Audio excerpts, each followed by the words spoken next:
Hello welcome back to Singam's kitchen. ఈరోజు మన కిచెన్లో రాయలసీమ స్పెషల్ ఉగ్గాని ఎలా చేయాలో పర్ఫెక్ట్ వేలో చూపించబోతున్నాను. ఇది మనం బ్రేక్ఫాస్ట్గా అయినా లేదా ఈవినింగ్ స్నాక్స్గా అయినా జస్ట్ ఒక 5 నిమిషాల్లో చేసుకొని వేడివేడిగా తినొచ్చు. టేస్ట్ అదిరిపోతుంది. మరి లేట్ చేయకుండా ఇంట్లో టేస్టీగా ఉగ్గాని ఎలా చేయాలో ఇప్పుడు చూపిస్తాను. ముందుగా ఒక గిన్నెలోకి వాటర్ని తీసుకొని ఇందులోనే బురుగులు మునిగేలా వేసి ఇలా నొక్కుతూ ఒక 2-3 నిమిషాలు నానబెట్టండి. మనం ఇలా బురుగులని నీళ్ళల్లో ముంచినా అవి పైకి తేలుతాయి కాబట్టి ఇలా నొక్కుతూ బాగా నాననివ్వండి. ఇలా డిప్ చేస్తూ నానబెట్టడం వలన బురుగులన్నీ కూడా ఒకటి గట్టిగా ఒకటి మెత్తగా ఉండకుండా అన్నీ సమానంగా నానుతాయి. సో ఒక 2-3 నిమిషాలు అయ్యేసరికి బురుగులన్నీ కూడా చక్కగా నానిపోతాయి. ఇప్పుడు ఎక్స్ట్రా వాటర్ని పిండేస్తూ ఇంకొక ప్లేట్లోకి తీసుకోండి. సో ఇలా అన్ని నీళ్ళని పిండేశాక ఈ ప్లేట్ని రెడీగా పక్కకి ఉంచి మిక్సీ గిన్నెను తీసుకోండి. ఇప్పుడు ఇందులోకి 1/2 కప్పు పుట్నాల పప్పును తీసుకోండి. అలాగే కొంచెం కరివేపాకును తీసుకొని మెత్తగా గ్రైండ్ చేయండి. ఇలా మెత్తగా గ్రైండ్ చేసిన ఈ పప్పు పొడిని కూడా రెడీగా పక్కకు పెట్టండి. ఇక్కడ నేను కొంచెం కరివేపాకు 4 పచ్చిమిరపకాయలను తీసుకున్నాను. మీరు కావాలంటే చిన్న అల్లం ముక్కను తీసుకోవచ్చు లేదా స్కిప్ కూడా చేసైనా చేయొచ్చు. వీటిని గ్రైండ్ చేసి కానీ లేదా రోటిలో దంచి కానీ తీసుకోండి.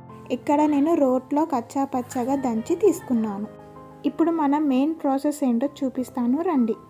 ఇప్పుడు స్టవ్ ఆన్ చేసి కడాయిలోకి ఒక 2-3 టేబుల్ స్పూన్ల ఆయిల్ని తీసుకోండి. నూనె చక్కగా వేడి అయ్యాక 1/2 టీ స్పూన్ ఆవాలు 1/2 టీ స్పూన్ జీలకర్రను తీసుకొని ఫ్రై చేయండి. ఇందులోనే కొంచెం శనగపప్పును వేసి ఫ్రై చేయండి.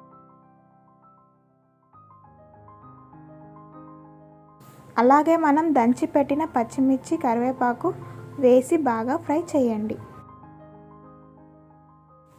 తర్వాత అందులోనే సన్నగా తరిగిన ఉల్లిపాయ ముక్కలను తీసుకొని ఫ్రై చేయండి. ఇక్కడ నేను ఒక పెద్ద ఉల్లిపాయను సన్నగా కోసి తీసుకున్నాను. వీటిని మరీ ఎక్కువగా ఫ్రై చేయకుండా ఒక 2-3 నిమిషాలు ఫ్రై చేస్తే సరిపోతుంది. చూడండి, ఉల్లిపాయలు ఇలా దోరగా ఫ్రై అయ్యాక ఇందులోకి 2 కట్ చేసిన టమాటాలని తీసుకొని బాగా ఫ్రై చేయండి. వీటిని మీరు ఇలా కలుపుతూ అయినా ఫ్రై చేయొచ్చు లేదా ఇలా మూత పెట్టి ఒక 2 నిమిషాలు మగ్గపెట్టిన టమాటా అనేది చక్కగా మగ్గుతుంది. 2 నిమిషాల తర్వాత చూడండి, ఇవి అన్నీ చక్కగా ఫ్రై అయిపోయాయి కదా.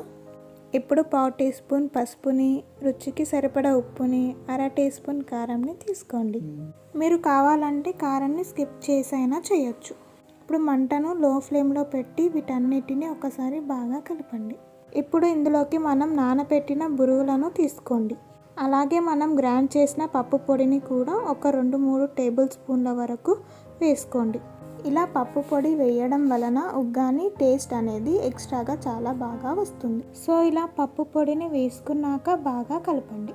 మనకు బురుగులు అనేవి వేడి అయ్యేంత వరకు ఇలా కలుపుతూ ఒక 2-3 నిమిషాల వరకు ఫ్రై చేయండి. చివరగా కొత్తిమీర వేసి ఒక్కసారి బాగా కలిపామంటే వేడివేడిగా ఉగ్గాని రెడీ అయిపోతుంది. ఇలా మనం క్విక్గా బ్రేక్ఫాస్ట్ చేయాలన్నా లేదా ఆకలి వేసినప్పుడైనా జస్ట్ ఒక 5 నిమిషాల్లో ఇలా చేసుకొని కమ్మగా తినేయచ్చు. అలాగే ఇలా ఉగ్గాని వేడివేడిగా చేసుకొని తింటే చాలా మంచి టేస్టీగా ఉంటుంది. ఈ ఉగ్గానిలోకి మిరపకాయ బజ్జీతో తింటే ఇంకా చాలా బాగుంటుంది. మేము అప్పుడప్పుడు ఏదైనా తినాలి అనిపిస్తే ఇలా వేడివేడిగా చేసుకొని తింటాం. ఇది ఇంట్లో చిన్నవాళ్ళైనా పెద్దవాళ్ళైనా చాలా బాగా ఇష్టపడతారు. కాస్త పుల్లగా పుట్నాల పప్పు టేస్ట్తో చాలా బాగుంటుంది. మీరు కూడా ఇంట్లో ఒకసారి ఈ స్పెషల్ రెసిపీని డెఫినెట్గా ట్రై చేయండి. ట్రై చేసి మీకు ఎలా కుదిరిందో నాకు కింద కామెంట్ బాక్స్లో మెసేజ్ చేయడం మర్చిపోవద్దు. Thank you for watching. Please do like, share, subscribe to our channel.